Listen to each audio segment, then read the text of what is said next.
I didn't have grandma and grandpa on both sides. We didn't have that, so they weren't around us. So I envy those that have their grandparents in a good way, and had that upbringing and the teaching of the language and the ways, our ways, and all that. And so when I hear somebody talking like that, I'm like, oh my gosh, I still go back and think, I wish I had my grandma and grandpa.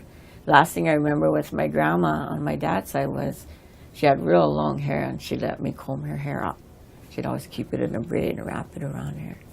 She wore the grandma dresses, and she had the apron on. And I got to spend the night with her one evening, and she let me brush her hair. So that's one thing I can hold on to, for as far as my grandparents go. And my grandpa, I remember we lived by the river before it flooded, and I could see him chopping wood. He was always chopping wood. And then we went in the house, and there was this big wooden floor and a big rug that was made, that one of those handmade crazy rug. I can't remember what they call them, but or crazy quilt. And then the rugs was like made out of material, like shirts and pants and everything tied together. But we had one of those. We'd sit there, and in the evening, I remember Grandpa, I believe it was a harmonica he played. And so back then, that was big for us, or like that was our time, so that. And then after that, it was like there was no grandparents there. And then when my mom and my grandma would come, we'd go visit, and she could speak fluent. My mom could really speak fluent, and then my dad didn't speak, so he stayed out of their conversation. But when they'd come together, they'd tell us, okay, kids, she'd say, you kids go play, this is adult talk now. So off we'd go.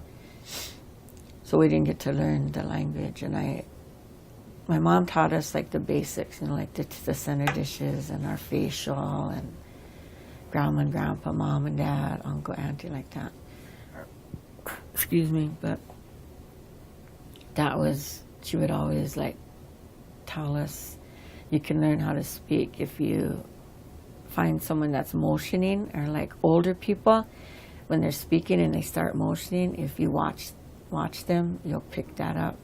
And I was able to do that a couple of times with the grandma, and she was motioning, and I went on a home visit one time, and that's what she was doing.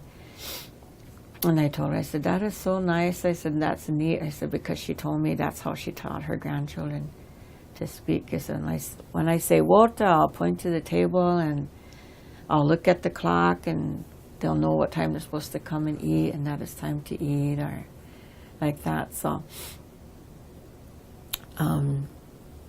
I thought that was real helpful. And now, today, the things that I've learned over the past, there's all these things that are going on, things that are being said that are not true, and things that people, the way they treat other people, and the alcohol and drug abuse, all that. And